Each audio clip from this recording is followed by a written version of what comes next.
All right, hello and welcome. So, if you're looking for who are we and a little bit of like life's little guidebook, I know a lot of us kind of want to have that little guidebook to better get to where we want to go and figure out what we're supposed to do. This is the place that we're going to try to exchange a little bit of information. If you have questions, put them down in the comments and I'll see what I can get. A lot of this doesn't necessarily come from me. I believe it comes from my higher self. If you haven't heard of higher self, I think that's the greater portion of my soul, God, angels, Holy Spirit, whatever you'd like to say. I think a lot of that information comes from there. Just the noise has been getting loud, and I have to put this out, or otherwise it just gets louder. So some people, say, hey, you might be crazy, but kind of like that old song, hey, you might be crazy, but it just might be a lunatic you're looking for. So if that's true, maybe this is the place. Maybe you'll get a little bit of information.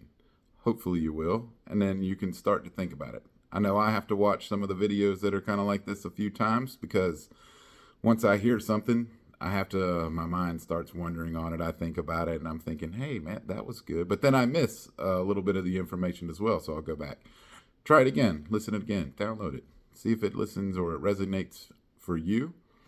I'll try not to stutter too much, but it happens. And I will also say that I was in the Navy for 21 years. So hopefully I will not say most of the naval terms, like the curse words that'll probably get this thing banned. But it happens. I don't know. But here we are. So first thing is, why did I name the channel Sea State 9? Well, Sea State 9 relates to waves and swells that are over 45 feet, which is a phenomenal size. Phenomenal being like, wow. I mean, absolutely wow. So in a way it's scary, but in a way it's like, that's amazing that you can get waves and swells that large. So I thought about this when I was out to sea in the middle of the Pacific. Probably the most beautiful place I've ever been, but I don't necessarily want to go back there, especially on a naval vessel. Anyhow, all right, so now that we know Sea State 9, who are we, right? Who are we? I mean, I could say, I'm Jeff. I'm in this body. I live in North Carolina. All right, that's great. But who am I really? So there's a million definitions that I could say that I am, but I feel that I am a soul living in a body that's playing a game here. It's called Earth. Earth being one of the more difficult ones out there. I kind of look at this whole situation that we're in as a big video game. It's very real. We are in it. If you do something wrong, you can terminate this body, and that's it. We'll go back to the lobby, which the lobby would kind of be heaven. You're sitting, a great portion of you is sitting in heaven. I'm not saying the heaven that has the white buildings and the golden roads and the beautiful rails and everybody singing songs. Heaven is more of a place of love, more of a place of just being. We have a very difficult time doing that here on Earth because just being is not necessarily what Earth is for. Some people might be able to. They can reach that point to where they just are. That's great. But some of us, most of us, are not in that place. So a little bit of the soul sitting here in the body is animating this game, and everything that we come in contact with, we are pretty much powering the game as we go along. So wherever we go to is what's active. Now, the buildings all look the same because they have like a particular code to them. Now, some people might be able to read a little bit more into the code. That's why some people, I think, can see auras. Some people can see ghosts. Some people can see, they can do amazing things because they're able to read a little bit more of the code than the rest of us. But why does a house always look the same to everybody else? Because that code is kind of hard-coded in the game. So, but somebody can look at that house and they can change the code a little bit and say, I want that house, but that shutter is going to be green, or I'm going to change the door over to a red door. I'm going to put a pool in the backyard. And they see that, although it's not there. They can change that code already in their mind. They see the code and they change it. So playing this game, it is a difficult game. But Some of us have been playing it for a very long time. I would almost go to venture to say thousands of times.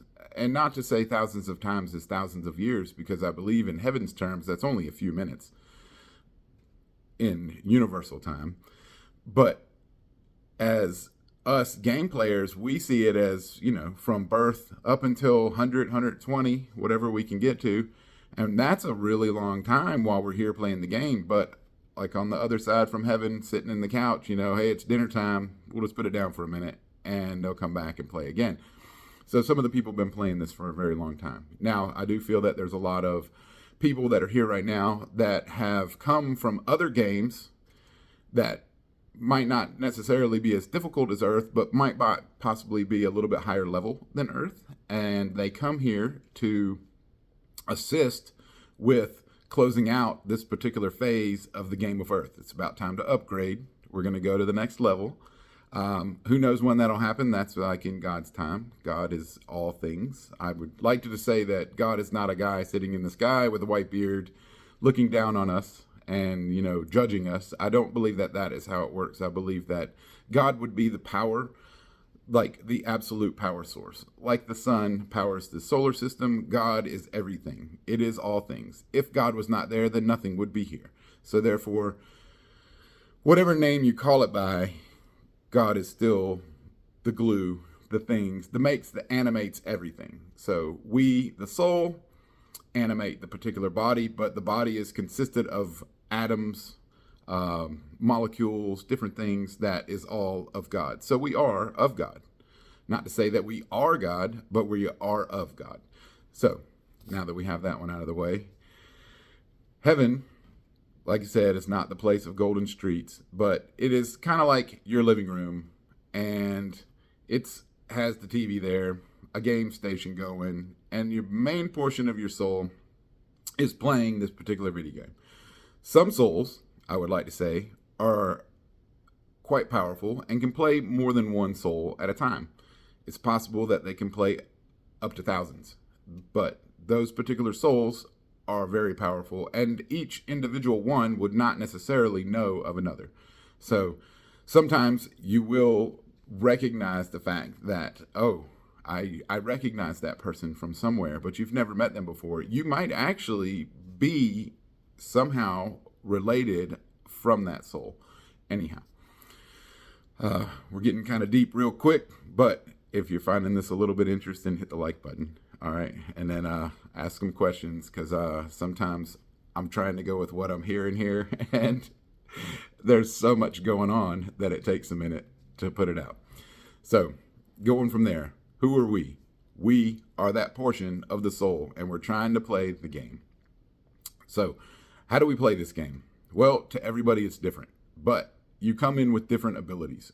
And if you haven't seen young boys playing video games, or you don't play them yourself, or you do play them yourself, you know that each of the characters has different stats to them, or statistics, or abilities, or things that work well for that particular player and don't, or they have things that are negative to them as well.